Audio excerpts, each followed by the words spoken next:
Hey, this is Asta Mewada. Welcome to my channel. Today we are doing India, Earth's surface, climate, vegetation, and wildlife.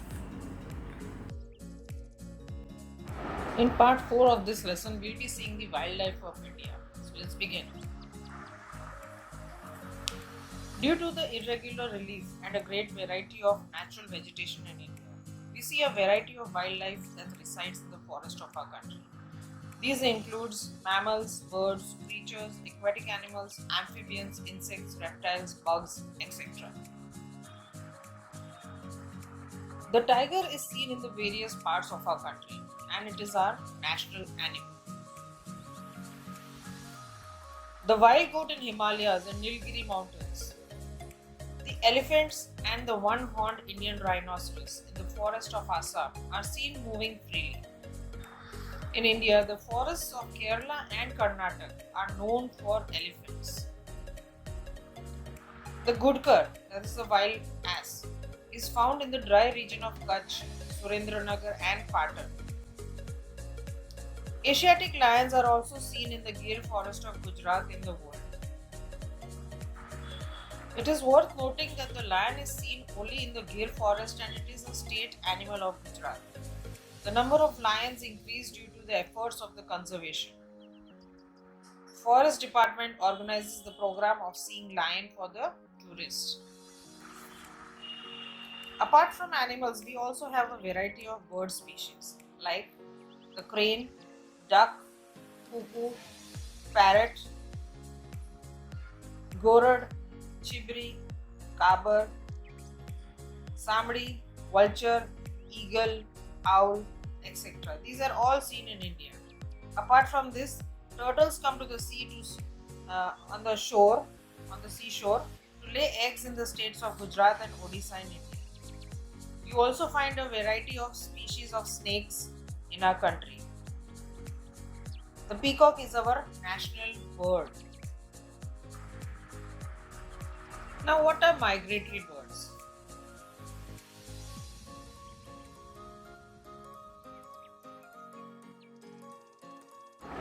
The birds come in winter from far off of the colder regions to breed in the reservoirs and wetlands areas of our country. Thousands of foreign birds come to the region of Nal Sarovar, Tijadia, Thor, Chari Dand in Kutch of Gujarat during winter and return to their native as winter gets over. These birds are called tourist or migratory birds.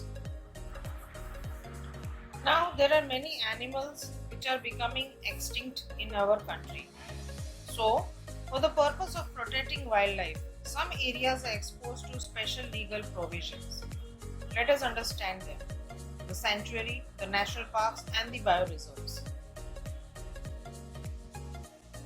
Let us take the animal sanctuary first.